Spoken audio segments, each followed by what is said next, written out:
This week on the Husky Update. Our very own Northeastern Huskies win the Beanpot.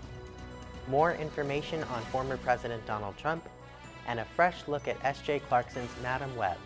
All this and more on this week's episode of the Husky Update.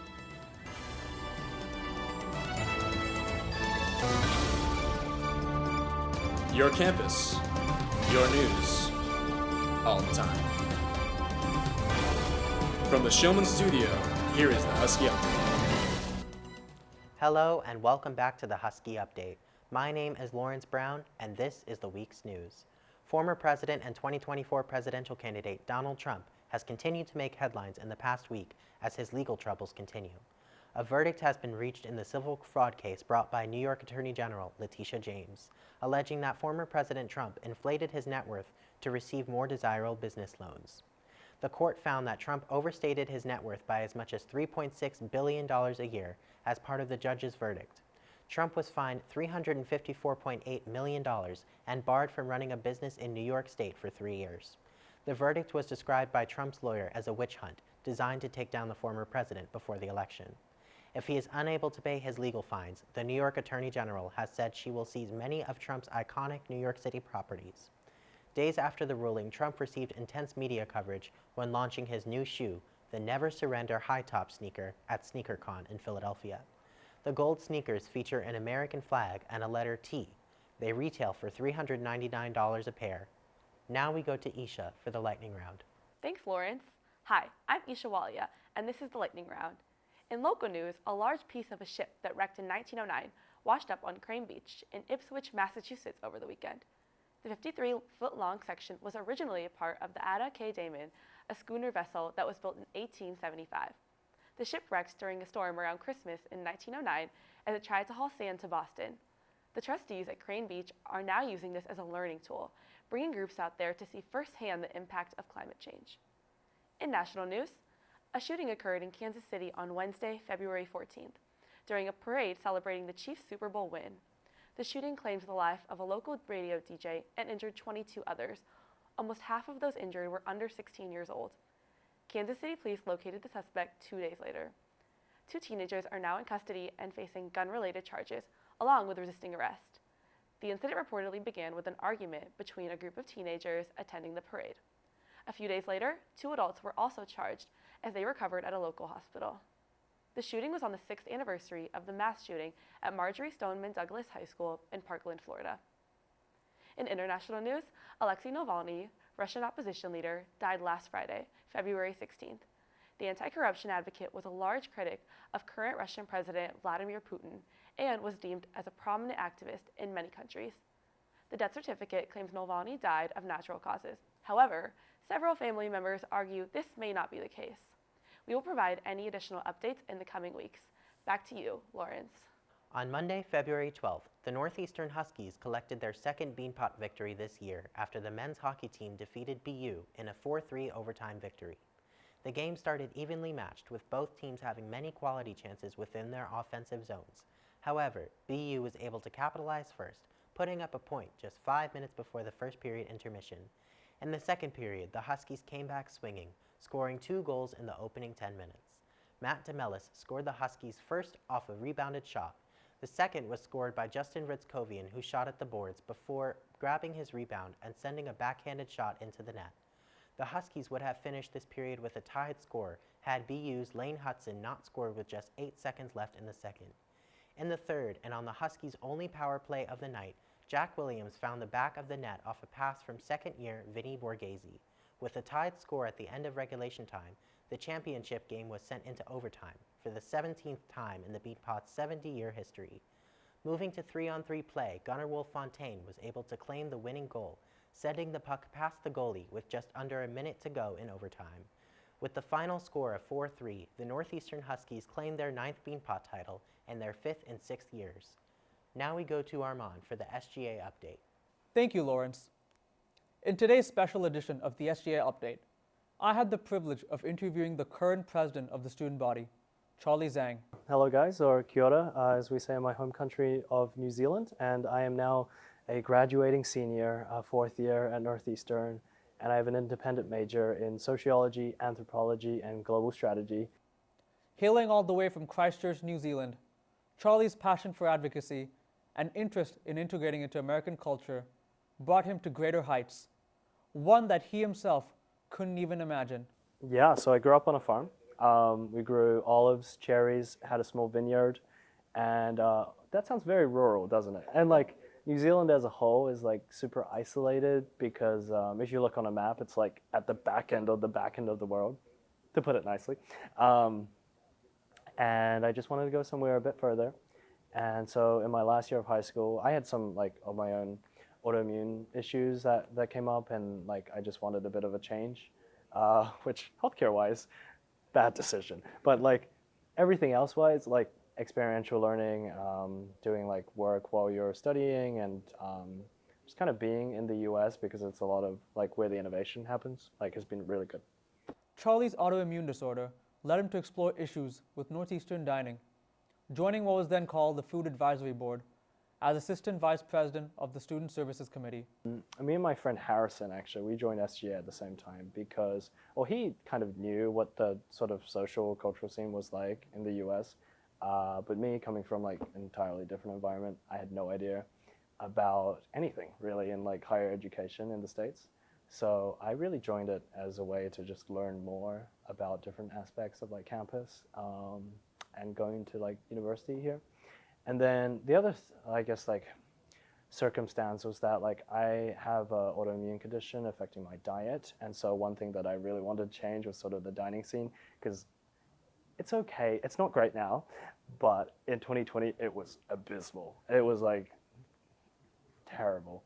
Yeah, so like there was talk of like this food advisory committee that was being started. So that's why I joined Student Services. Charlie liaised with employers from Chartwell to provide a greater variety of food options, an increase in sustainability, and a reform meal plan.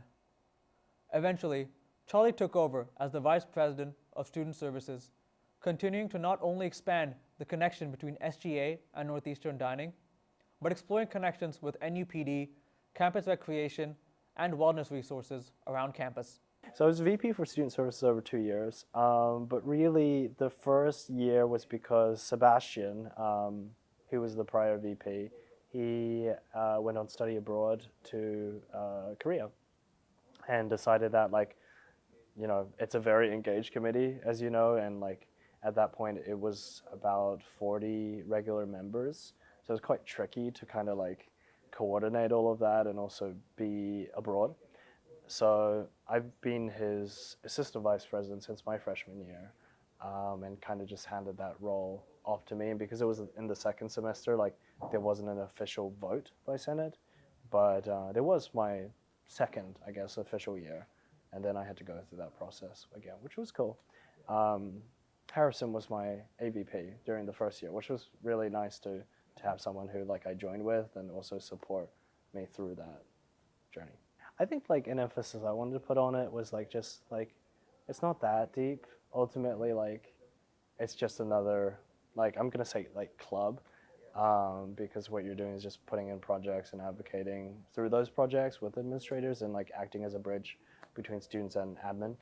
But we also did lots of like bonding events. We went out to do we do apple picking last year? Yeah. We did apple picking, we went skating, we went, I think, bowling recently, and then lots of other things like that we're able to do because we have a budget just like every other club. It's not huge, so we can't do a lot, but also like we meet every single week and do like so many hours of projects. I think it's worthwhile. Funny enough, Charlie didn't have any intention to run for president, but a strong friendship with his friend Maddie changed everything. Maddie and I were just like, so we'd been best friends since freshman year. And they were in Amsterdam at the time of the first like semester, and like none of us were really interested. And then all of a sudden, like it just became like, oh, you know, we're best friends. We should probably do something, and it would be fun, and we'd, you know, make it a really fun time. So that was the first consideration in like, I guess like January, February of last year. And then I think it would be pretty fun to come up with a nice little acronym, right? So that's what we did. We were like clean, because we could like, we like did a lot of social media stuff with that as well. We're like sweeping or something like that was funny. Correcting club funding,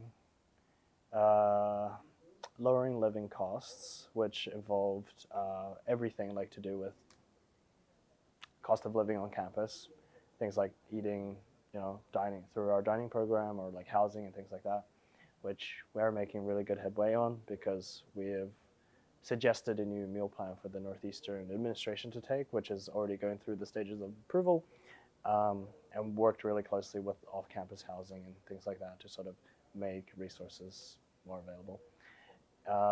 E is for elevating equity, diversity, and inclusion. And so that's something that we've been really focusing on through the DEI division. We're actually having a meeting today about like internal DEI consulting and like involvement within student clubs and SGA itself, which should be pretty interesting. But they're also tackling their own projects like a women's center, setting up like better wellness days, and also setting up like liaisons between clubs and like administration with like specific focus on like special affinity groups. And then A was accountable admin. So that was for us like setting up these structures that I was talking about to actually get them accountable to us and having a two-way dialogue. Things like the Dining Advisory Board, Campus Planning Advisory Board, NUPD Advisory Board, those kind of fall under that banner, which is kind of nice to see them like, they've been like codified, right? Where am I? N. I'm at the last one. Normalize wellness and mental health care. So that's pretty self-explanatory. I think we've been working really hard to get like more resources out, and we just had Wellness Week, which is nice. So we collaborate with admin to do like host events and things on campus. And we're also trying to strengthen like wellness days, as I mentioned, which it's going well, but we need the data for that, which we're trying to gather from the students and trying to increase it from like 2 days to 4 days, and also having it be like applicable to labs. As student body president, Charlie had the challenge of leading a restructured organization with several new leadership positions. So right now we have 9 divisions, which I would say like they're all in their scope and size about like an individual student club. One is obviously Greg's committee in campus affairs, academic affairs, diversity, equity, inclusion, student success, which covers wellness and also like global student integration.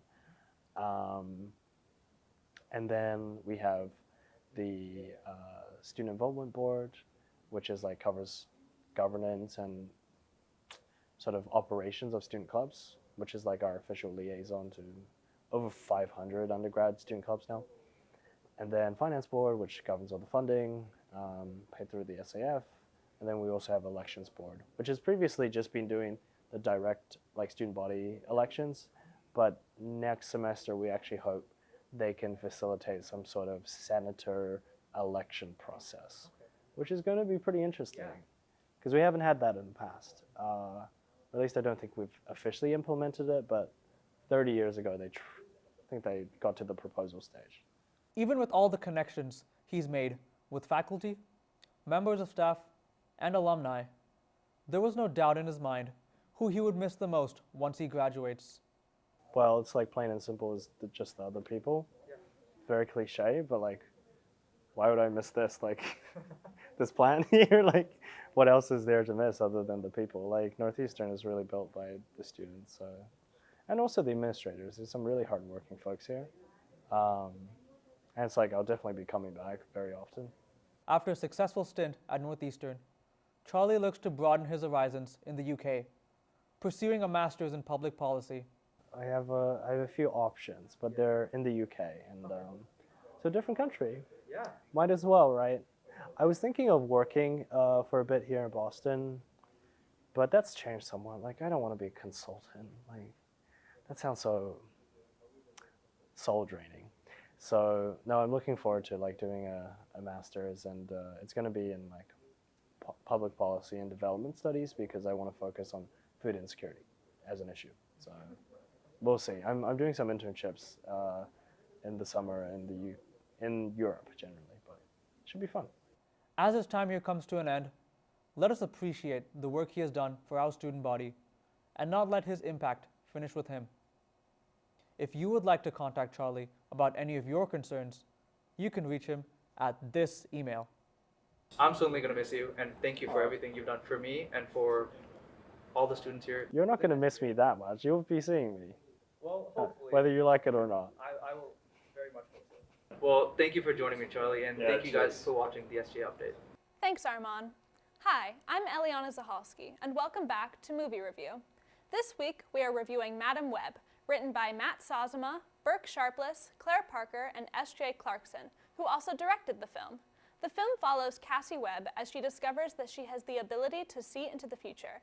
Along the way, she meets 3 teenage girls, Julia, Maddie, and Anya. The 4 work together to evade Ezekiel Sims, who is trying to kill the 3 teenagers before they kill him in the future. As you might be able to tell, this movie is quite convoluted and confusing. The script is underwhelming, the editing is nauseating, and there are multiple instances of bad ADR, or automated dialogue replacement. Overall, if you want a good laugh at a really bad movie, go see Madam Web in theaters. Back to you, Lawrence. That's the news. The rest is up to you. Be sure to like our Instagram page and subscribe to our YouTube channel to stay up to date with the Husky update. My name is Lawrence Brown. Thank you for watching.